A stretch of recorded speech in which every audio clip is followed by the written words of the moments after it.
Evening and Shavua Tov. We are in Parak Bet in Sefer Ezra. We're going to pick it up in a minute at Pasuk Mem, Pasuk 40. And I just want to give you a preview of tonight. You actually learn how to click on the button here. Okay. We're going to discuss at least the following topics. We're going to start on Pasuk Mem, and it's going to take us, these topics tonight, through, if I can find it, say Samachay-ish. Some of it will just be reading as the names, but every one of these groups is going to need to have some discussion. We're going to talk about Levi'im, which we started with last week. We're going to go to the Nitinim, which I'll explain what they are, and look at them. The Bnei Avdei Shlomo, the children of the servants of Shlomo. What does that even mean? We're over 400 years since Shlomo. Those who had problems in trying to identify their yichus, to know who exactly they were. And then the Kohanim. We'll at least get through that Bezrat Hashem this evening. That's the goal. We're going to start with Pasuk, what did I say?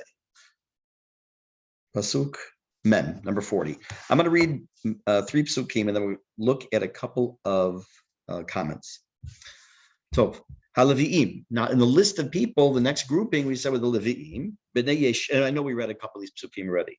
B'nai Yeshua v'Kadmiel, Livnei Hodaya, Shivim v'Arba'a, HaMeshorerim, those who were the singers, B'nai Asaf, the descendants of Asaf, Mia Esrim U'Shmona. B'nai Ashoarim, the children of the gatekeepers, B'nai Shalom, B'nai Ater, B'nai Talmon, B'nai Akuv, B'nai Chatita, B'nai Shovai, Hakol Mia Shloshim V'Tisha. Again, we talked about this last week and the week before, that the amount of Levi'im was relative to the amount of Levi'im total, and for sure relative to the amount of people that returned to Israel in the first wave of Aliyah, was a very small amount. But we have to understand a few things about these psukim having to do with the Levi'im. And I think it's worthwhile to spend a couple minutes on that. So let's take a look at that.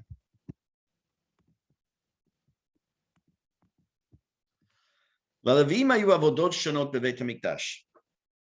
many of you, I don't know if most, but many of you are familiar with the idea that the Levi'im, if you look in the Torah, were given various jobs. And the original job they were given had to do with the Mishkan. Mishkan, which was the portable Beit HaMikdash, which went with the Bnei Yisrael in the Midbar, and then when came into Israel, was moved from place to place for a little while, where it settled in the city of Shiloh, not far from where I am sitting, for 369 years. It's not like they came into Israel, built a Beit HaMikdash, and right away they had a Beit HaMikdash. It was hundreds of years later until it was built by Shlomo HaMelech. But when they did build a Beit HaMikdash, so we know that the jobs of Levi'im in the desert was the taking apart the Mishkan, packing it up, carrying it, and traveling. They had less of a function in the Mishkan as they would to have eventually in the Beit HaMikdash. In the Beit HaMikdash, they had various jobs. Let's take a look what it says. The Levi'im had various jobs in the Beit HaMikdash.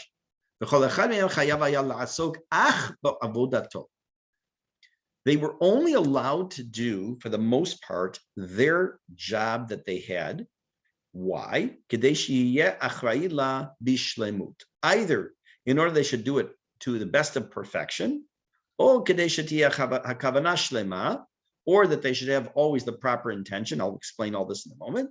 Or maybe for a reason that is just not revealed to us. So before we go any further, let's understand what he's saying here. You know that if you were to do the same job over and over and over, that you would in fact either be able to do it, I can't say to perfection, but you have some shlita, some mastery over that type of an act, just by the fact that you did it over and over.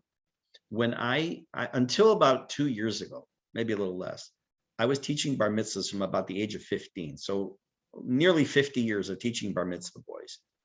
And in the past many years, when I would teach them, after the initial introduction and what trup is and what the symbols are and the sounds, I told them always, I asked them if they ever saw the movie Karate Kid. And most of you, if you even have not seen the movie, you're familiar with the phrase wax on, wax off, where within the movie, the karate master is trying to teach his protege, trying to teach him karate. And before he even does, he spends weeks and weeks and weeks of having him do various menial tasks, including waxing the car of the owner of the karate master. And the kid first starts to wax. He goes like this, and the master says, "No, it's wax on, and the other hand, wax off, wax on, wax off." And he does it over and over and over for weeks at a time. And finally, the kid goes to the master and he says, "Look, I'm sick of this already. I came here to learn. I'm not here to paint your fence. I'm not here to wax the floor. I'm not here to wax your car. I'm done." So the master says to him, he gets ready to throw a punch at him. He says, "Show me wax on, wax off." So the kid goes like this automatically, wax on, wax off. And when he's throwing a punch, he's blocked right away. What was the point?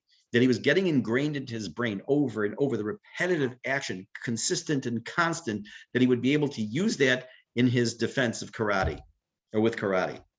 I told the kids, you're going to get bored. It's going to be the same. It's going to over and over. But what's going to happen eventually is you're going to see a mapach pashta. You're going to know instantly what it sounds like without having to think. When you learn a new language, if you ever learn to read besides Hebrew, you ever learn to read a different language or speak a different language, you know that at first, sounding it out, it's slow, repetitive, but then after a while, you cannot look at a word without just seeing the entire word, and sometimes multiple words at a time. So on the one hand, the goal was that the Levi'im should get perfection, or get to be excellent at their job, and to do it with precision. Another possibility was that they would be able to do it with the proper kavanah. If I was told one day that I had to do something that you've been doing for years and years and years, and now I had to, obviously, I'm not going to have the same kavanah in doing it, so you're going to do it differently than I am. And therefore, one opinion is that the actions, whether it was a gatekeeper, or it was somebody who was a singer, or was somebody who did a different action, by doing it over many years, that they would also have the proper kavanah. So that's part of the reason, at least it seems, that why the Levi'im had specific jobs. Now, why are we even mentioning this? Oh, that's nice. I put this upside down. Let me see if I can. No, I don't know how to do that right yet. So I'll just read it to you from my book. Don't look at that. How did I do that? That was interesting. From the further text, it says, I'll just read it, take this away because it's distracting, that it's quite likely that the jobs, such as the gatekeepers, the singers, of Rubi Rushami Dor, were actually passed down from generation to generation as part of the Yerusha, or the, I say Yerusha, inheritance, as part of the inheritance from generation to generation. Even though al pi halacha, every day they could have changed the Levim's jobs, what they did, who they did, what they did, as long as it was the job of the Levi. Kozman shef sharaya. Haya b'chach gam yitron ma'asi shitraglu abanim miyalutam lamshich b'ma'asei avotam. So what it turned out is that this would enable the Levi'im to have a certain, like I say, shlita, or certain rule over their actions. And by keeping it within the family, the parent could also teach their child what it was. I see, here it is. Now it tells us. Now, why do we need all this background? Ben ha'olim ata hayu shlosha sugim. Among this group of Levi'im, these three short psukim, were three types of people. Levi'im stam, plain old Levi'im, shlo hityachasu achar meshorerim v'shoarim, ki hayu tamid ben ha'levi'im gam bilti miyuchadim la'avodot mesuyamot. Some just plain Levi'im. They didn't have a job as a meshorer. They didn't have a job as a shoer. They weren't singers. They weren't gay. They were Levi'im. Levi'im shayu b'nei meshorerim, and some that were the children or descendants of the singers, v'shoarim, and the gatekeepers, min hadorot hakdumim, from the older generation time. Meaning that there were some who were direct. They were not just that their grandparents, their great grandparents worked in the Beit Hamikdash at that job, but it was passed down from generation to generation, and they too were learning how to do it. Okay, so I'm not going to read the rest of this. They had other jobs too, obviously, besides that which was done in the Beit Hamikdash, because the Levi'im, Shevet Levi, most significantly the Kohanim and Levi'im, the Kohanim more so, but the Levi'im also were not only they were in education. Among the Levim, there were policemen, they were judges, so they had multiple jobs. I need to apologize to 1 second. Hold on 1 second. Oh, okay. Sorry. Certain times when certain people call who never call, or only with an emergency, I get nervous. So let me just don't teach. Because I usually don't pay attention to my phone during class. At least not that you can tell. Huh. Anyways, so the Levi'im were to the point of having this skill passed down from generation to generation. But interestingly enough, one thing that I kind of glossed over, if you take a look at the psukim, look at Mem Aleph and Mem Bet. There's a difference.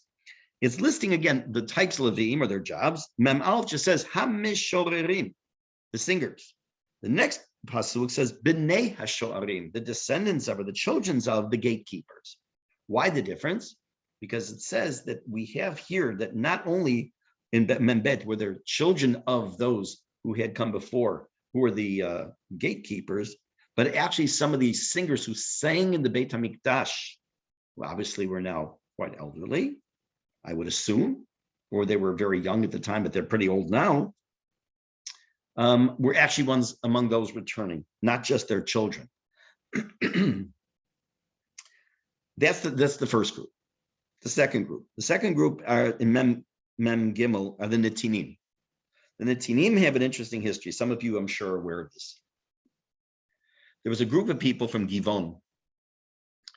Yoshua, in Sefer Yoshua made a pact, made a decision that he would not make a peace treaty with certain people. But the people who lived in Givon decided they didn't want to be at war. They wanted to make peace. So they tricked Yehoshua. They dressed up and they came to pretending they come from a long distance. And Yehoshua makes a peace treaty with them. And it turns out, of course, they are the Givonim, which has another name for the Nitinim. I'll tell you why in a minute. And he's not going to go back on his word. He makes a peace treaty with them. He made a promise. But at the same time, he's not giving them, as they say in Yiddish, the Mizrachavant. They're not sitting up in front in the shul. But they do become the water carriers and the water drawers and wood choppers. They basically are accepted, but they're put in the lower caste of society.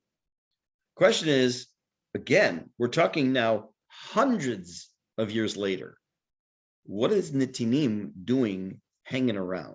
So let's first read some psukim, and we'll also see that should be a relatively obvious question. Besides, why are we mentioning them, or why are they here even? Another obvious question will be, if you take a look, it mentioned in the psukim of Levi'im, there were 3 psukim, talked before that about others, there's a few psukim, and yet for the Netinim, it starts in Mem Gimel, which is number 43, and continues all the way up to and including Nun Chet, up to 58. So from 43 to 58, you have multiple psukim of names in Netinim. So let's just read through it, because again, we don't want to skip anything when it comes to names, and then we'll go back and talk about the Netinim. Mem Gimel, number 43. Hanetinim, b'nei tzicha, b'nei chasufa, b'nei tabaot, b'nei keros, b'nei si'aha, b'nei fadon. You obviously can also see that apparently, as we go through this, there are no names that seem to be Hebrew names for the most part, which we'll see. And not only that, we're going to come across when we talk about the names and when we look at the Dat Sofrim, that some of them are actually very derogatory. We'll see. Pasuk Mem Hey. Mem Dalet, B'nei Keros, B'nei Siava, I did that, B'nei Fadon. Mem Hey 45, B'nei Levana, B'nei Chagava, B'nei Akub, B'nei Chagav, B'nei Samlai, B'nei Chanan, B'nei Gidel, B'nei Gachar, B'nei Raya, B'nei Vetzin, B'nei Nekoda, B'nei Gazam, B'nei Uza, B'nei Faseach, B'nei Bezai, B'nei Asna, B'nei Meunim, B'nei Nefusim, B'nei Bakbuk, B'nei Hakufa, B'nei Charchur, B'nei Vatzlut, B'nei Mechira, or Mechida, B'nei Charsha, B'nei Barkos, B'nei Sisra, B'nei Tamach. B'nei Netziach, B'nei Chatifa, B'nei Avdei Shlomo. Stop. Well, they're included in the Netim's list. We're going to have to discuss that too. The servants, or the children of the servants of Shlomo. Again, what are they doing here? How is it that hundreds of years later we have Netinim And we have servants of Shlomo, or descendants. Bnei Sotai, Bnei Safoet, Bnei Fruda, Bnei Ya'ala, Bnei Darkon, Bnei Gidel, Bnei Shefatia, Bnei Chatil, Bnei Pocheret Hatzvayim, Bnei Ami. Kol Netinim, Uvnei Avdei Shlomo. The Sachakol, the total number of the Netinim and the servants of Shlomo, or the children of the servants of Shlomo, 392. 392. Good. So we need to talk about two groups here, the Netinim and the Bnei Avdei Shlomo.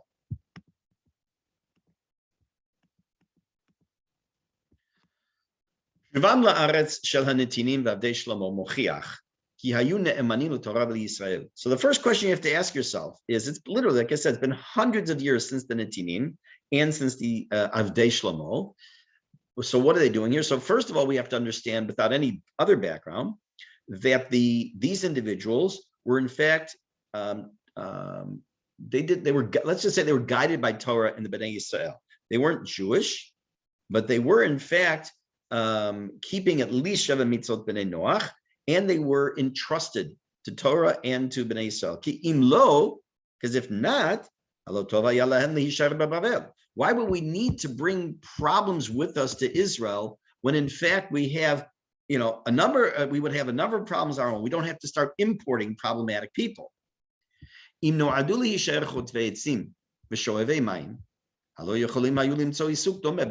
their whole goal or job with the Netinim was to still be wood choppers and water carriers or water drawers, they could have found a job in Bavel like that. They could have stayed behind.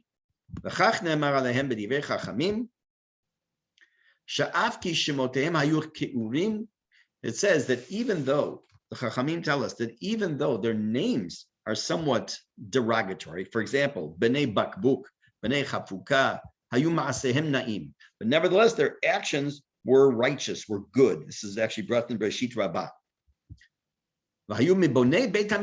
Not only were they loyal to Torah and the Jewish people, but they also were among those who helped eventually to build the Beit HaMikdash. This is brought in the Midrash Tanchuma. Later on, one of the big problems that Nehemiah is going to have to deal with is the fact that many of the Jews who returned from Bavel, not this wave, but many who returned later, will come with non-Jewish wives, and the challenge will be to disconnect from their non-Jewish wives. But when it lists the Netinim later on, it doesn't mention that they came with non-Jewish wives, because probably over there it was only talking about the Bnei Yisrael who were miuchasim. They were Jewish by birth and Jewish and stayed Jewish. They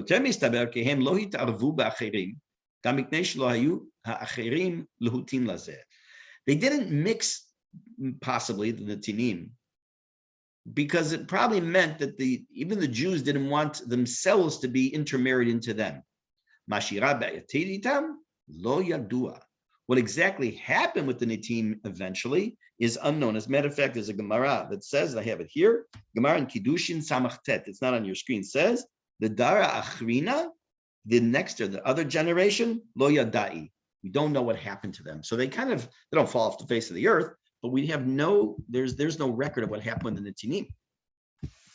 So we have the Netinim, but it's not the same people, obviously, because it's been hundreds of years, but the generations of the children that came from those original group that tricked Yehoshua to accept them, to have them as not to go to war with them, have remained loyal to the Jewish people for generations at that point. And like I said, Ad Kedei Kach, the Midrash Tanchuma tells us that they're among the people who help to build or to rebuild the Beit HaMikdash.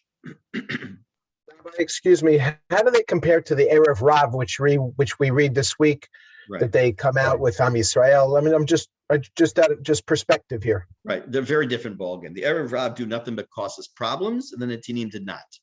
The Erev Rav are responsible for the Chet HaEgel. The Erev Rav is responsible for most of the problems that Bnei Yisrael have in the Midbar, for which we are still paying to this day. And the Netinim were Ne'emanei Torah ve'Yisrael, as he was saying, meaning that they were loyal. They were loyal to us. So it's very different. But good point.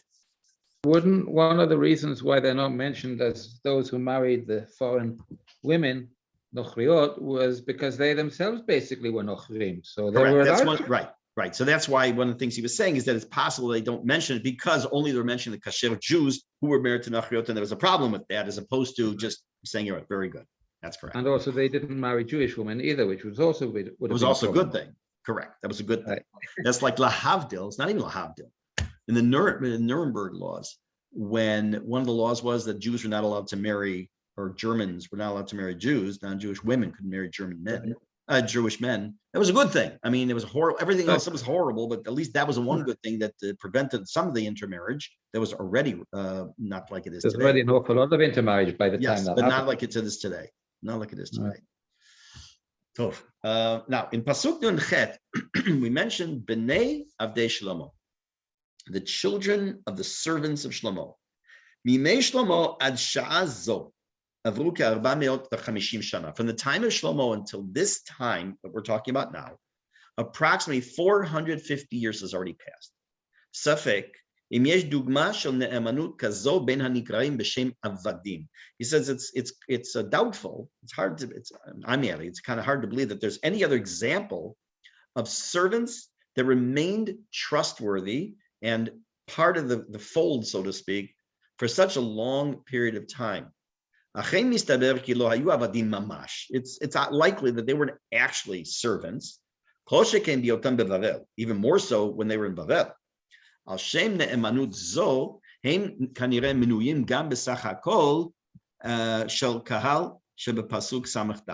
So therefore, because of their fealty and their relationship with Am Yisrael, and their being trusted and being who they were, considering also their past history, all that taken into consideration, they were zochim to be listed in this honor roll. I think, again, it's important. One of the things I forgot about the Netinim, I have to come back to in a minute, but they're zochim to be in this honor roll. That's one thing I mentioned before we started this chapter, which I thought would take us maybe 2 weeks. It's going to take us 4, probably, is that it's important to keep in mind that these people, look, your name and my name is not in Tanakh, right? It's not in these lists. We have modern day lists where our names might appear. But these people did something which is, in a sense, courageous, putting aside the whole Hashem giving them the spirit to do it and not to do it. I'm going to go back for a minute to the Netinim. There was something I forgot to mention, and now it just went out of my head. Why they're called Netinim? Yeah, because the word from Natan, that they were giving of themselves, in other words, instead of an Eved. But there was another thing that's not that, though. Okay, it'll come to me.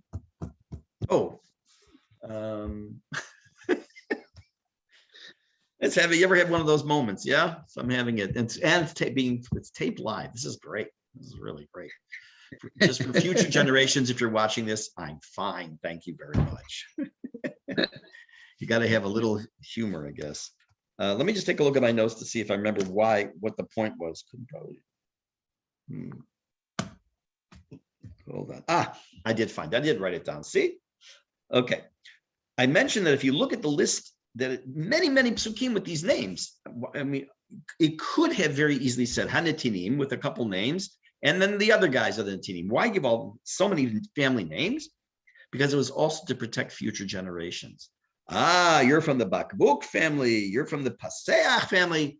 Okay, it was to help keep them separated from Am Yisrael in future generations when when it came to marriage as well. That was one of the reasons. Okay, so let's continue with the next group. We take a look at. I'm going to leave that slide up for now, but go to Pasuk Nun Tet, or number 59. The following list of people are people who it was hard to come up with a way to prove their yichus, exactly what their background was. Now, before we read Nun Tet, let's read. Let's read the pasuk first. Ve'ela haolim mitel melach tel charsha kruv adan imer And these are those who came on Aliyah from these locations. And I'm using that term for a moment kind of loosely. It sounds like it's locations at least. Velo yachlu lagid bet avotam v'zar'am im Yisrael hem. They were unable to prove their true lineage if in fact they were Jewish or not. And who were they? Bnei Delaya, Bnei Tovia, Bnei Nekoda, 652. So 652 people who were unable to prove their true lineage if they were Jewish. Now you'll notice it says that they came from Tel Melach, Tel Charsha, Kruv, Adan, and Imer. I came across an interesting, it's not a machloket, not a dispute, but a difference of opinion, I would say, only in this one. Here's what the Dat Sofrim says. 1 second. Hold on, I'll check something here. Okay. The concept of Torah and mitzvot was very precious and dear to these people. Because if not, what the heck would they have joined the Jews for? Again, going back to what Danny said before, they weren't an Erev Rav. They're people who truly wanted to be with the Jewish people. But at this point, for whatever reason, they couldn't prove their yichus. But there is one opinion, he doesn't say who, and I went looking, I didn't find, that says that they were actually brought on Aliyah against their will, because the Jews could keep their eye on them while in Israel.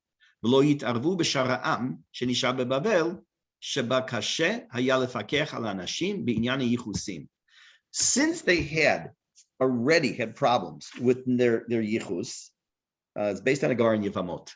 That's all I know. Since they already had problem with their yichus, if they stayed alone and behind in Bavel and maybe married Jews that were Jews for sure, then it'll be harder to know and to keep an eye on, make sure, like, okay, remember, don't marry into this family.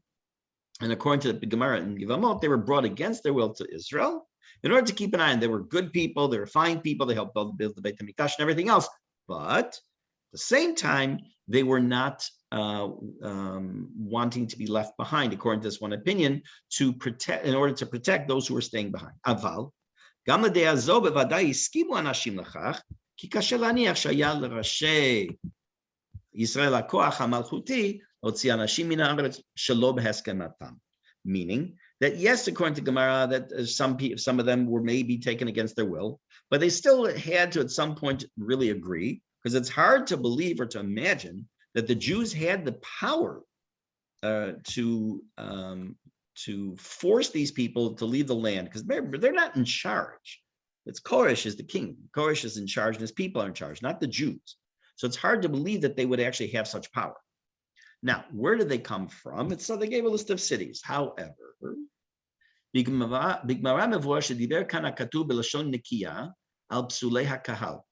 so the Gemara tells us, again in Yevamot, that really these names are not names of places, but rather it's a nice way of saying what their psul was, what their defect was. Ve'elu kinuyim velo shemot mekomot mamash. They were nicknames, but not actual names of places. Now, before I explain that, we have a precedent for something like that already in the Torah. Anyone want to remember what it might be? When the Torah does not want to use something, a negative statement, but rather uses names of places to say something bad about the Jews. Beginning of Parashat Dvarim. Nachon. Dizahav. Dizahav, exactly. Egel Zahav. Correct. So the list of places that appears in the beginning of Sefer Dvarim is not a list of actual names of places, but as Rashi tells us, each one is a place where something that Bnei Yisrael messed up or something happened.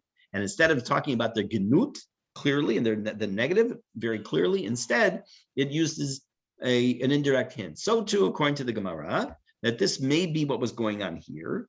So it says, Hayu ben ha'olim anashim mimekomot prutzim. There were people who came from this group that came from places that were prutzim, which means licentious, or they were not acting appropriately. Shakatuv koreh lehem tel melach. It calls that place tel melach. Why? Mishum shelo haya ra'ui lagur sham. It wouldn't have been even able to be inhabited there, because of the lack of the spiritual environment. Just like a person could not live in a land that was very salty because of for physical reasons, so too they came from a place that was filled with prutza, with pritzut, and from a spiritual location they couldn't live there, or a person shouldn't have lived there. Others came from a place that the Navi refers to as Tel Charsha. They were unable to tell who their father was. How does it connect? They were cheresh. They were as if they were mute. They couldn't say who they were. They didn't know their background. Now, I thought that actually had a connection with Shimshon when he said to the Plishtim, "Lo charashtem be'eglati, lo haytem motzim et chidati." Yes, so it's the same concept, the same idea. Here you have to really think about it a little bit. Investigated. I mean, they got the secret out of Delilah. Yes, but it also had a double meaning over there too. It also did. Yes. But here it's like you have to really like come full circle to find exactly what he's saying here. Now, it also mentions that Kruv, Eden, and Omer were not really names of places, but it's Ki'ilu using an expression of Rahmana litzlan or Lo Aleinu Shaloneda, that these people came from really bad places, yet they were still wanting to be along with the Jewish people. Now, I said that there's a difference of opinion on this. So if you take a look at this page, I'm sorry, it's not the greatest copy. I took a picture from Rav Steinsaltz has a set of Navi, and I have the volume on Daniel, Ezra, Nehemiah, and this is his statement. He says, "Tel Melach, Tel Charsha." Okay, so he says that they were Yishuvim. Actually, it's a little different. Okay, let me just say what he says. Yishuvim beBavel shelehem huglu Yehudim. These are settlements in Bavel to which the Jews had been sent to Galut. Nireh she'ezor nipur shebedarom Bavel haya charev. It seems that this area was already desolate at the time of the war between Assyria and the Bavlim. And many nations, not just Jews, were sent into Galut there. The Sefer Yechezkel Muskar Tel Aviv, Kamakom Moshavam Shehudim beBavel. In Yechezkel, it mentions Tel Aviv, interesting, right? As a place where the Jews settled in Bavel. It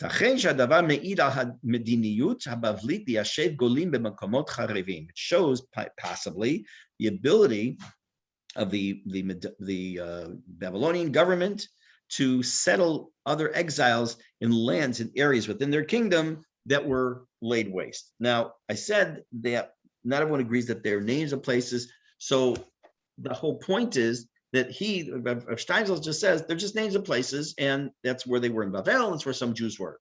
So I guess it's not really a disagreement, but the Dat Sofrim is taking a different angle and saying that on top of that, it also is trying to tell us something about their place where they come from, and mention in a nice way about what was going on in their background.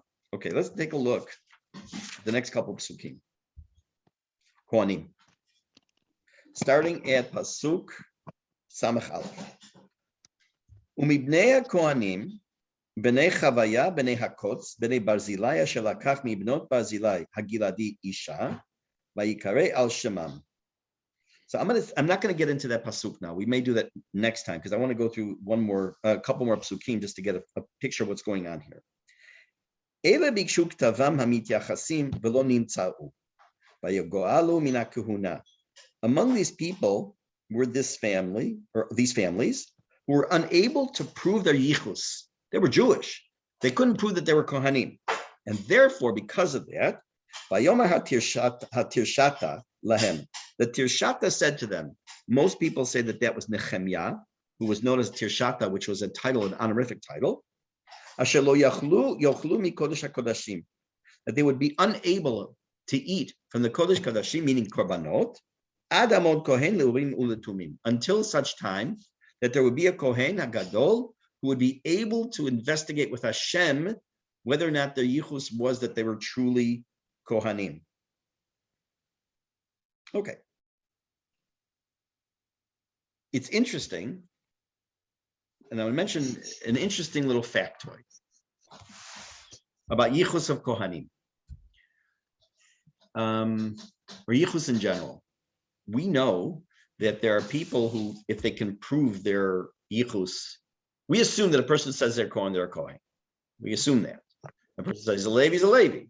Yisrael is everybody else. Unfortunately, when you have generations where people were not religious whatsoever, or had no connection, it's not they weren't religious, they weren't anti, they just had no connection. And over the years, what happens, people lose track of what their background is. I'm not just talking about the fact that they're Jewish. They knew that they were Jewish, but they didn't know. You ask him, Kohen, Levi, Yisrael. I've had this discussion actually with some guy many years ago. He said he had absolutely, positively no idea. He had become religious. He was the only one in his family, and he didn't even know the last generation that was religious. He had no idea. So long story short, not me, but some people did some investigation and were able to come up with the idea that the yichus was they couldn't prove he was Yisrael, a Kohen or Levi, and just based on percentage and numbers, they decided he was Yisrael. But along the way, I found out something absolutely fascinating.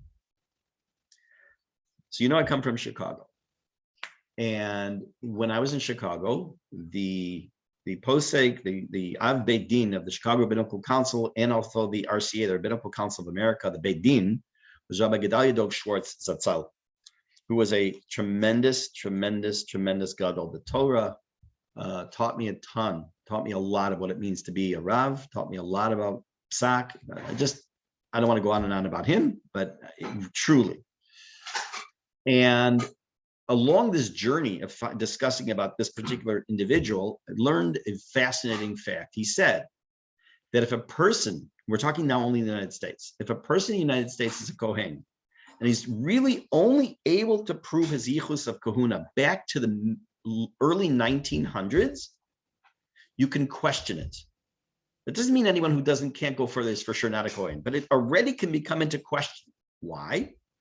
Because in the early 1900s, when people were first coming into the United States, they came way before that too, but the numbers are starting to grow. They were poor. And what did you do if you had a baby boy that was a bechor? You needed a pidyon haben. And pidyon haben came with 5 pieces of silver. So people decided they're going to make themselves kohanim in order to make money. So he actually discovered cases like this. They traced it back, that they proved that the families were not kohanim, and they only were able to get it to the early 1900s. And he theorized that the cases that he came across was the fact that they were doing it in order, they were calling themselves kohanim, not because they wanted to get up in duchen, not because they wanted to get the aliyah first, because that was so important, because they needed money. And in order to do that, they found a ruse, called themselves kohanim, and therefore by doing so, they were able to get the money from the pidyon haben. So on the other hand, we have to understand that nowadays, when a person presents himself as a Kohen Levi Yisrael, unless there's a reason to suspect otherwise, we have no reason to suspect otherwise. How do we know, though? We don't. And therefore, we say that when Mashiach comes, one of the things Mashiach is going to do for us is not only tell us what shevet we're from. And I have a sneaking suspicion I know what shevet I'm from, but so whatever. But besides that, also who is truly a Kohen, who truly is a Levi. And the rest, of course, Yisraelim, and who is Yuchas to the Am Yisrael, and who needs to maybe go through a Gerut to stay as part of Am Yisrael. And there was a couple that came on Aliyah with me, whose family name was Cohen, but they knew very well that they were not Kohanim. They weren't even Levi'im. Mm-hmm. Just because when their ancestor came to the UK from Eastern Europe, and the immigration officials said, "Oh, you're Jewish. All Jews are called Cohen." So he gave them the name Cohen. But they knew, they had the tradition. We are not Kohanim or even Levi'im, we're Yisrael. So it was okay. Good. So they don't have to wait for Eliyahu Navi. That's right. So one of the ways, by the way, that people are able to prove their lineage is cemeteries. They look at old tombstones from, let's say, the 1800s, old 70s, and they see on the matzeva, they see the hands set as Kohanim. Then that's one way. Actually, it's used as proof that they're Kohanim. Right.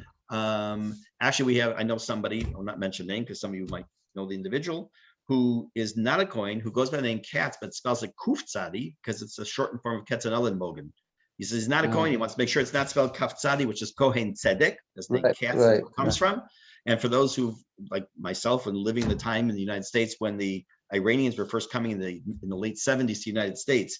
And you had a family's name of Kohanzadeh, which is Kohen Tzedek. Most times they were Kohanim as well. So yeah, that whole topic is a fascinating thing about lineage. So great. The only way I know the name of my great-great-grandfather is from the Matzeva of my great-grandfather, which he says was Ben Israel. Ben so-and-so, right. Yeah, that's right. How, that's the yeah. only documentation we have, my great-great-grandfather, he was called Israel. That's all we know. That's how we know. Exactly. That's very often how things are found out. Well, Shavua Tov, everybody. I'll see you Bezrat Hashem next Sunday night. Tuesday night, Bezrat Hashem, Tanya, for those who come to the class. Wednesday morning, Masiyat Yesharim. Everything again still for now on Zoom. And Shalom Yisrael. Have a wonderful evening and a Shavua Tov. Thank you. Yashakor, toda rabba.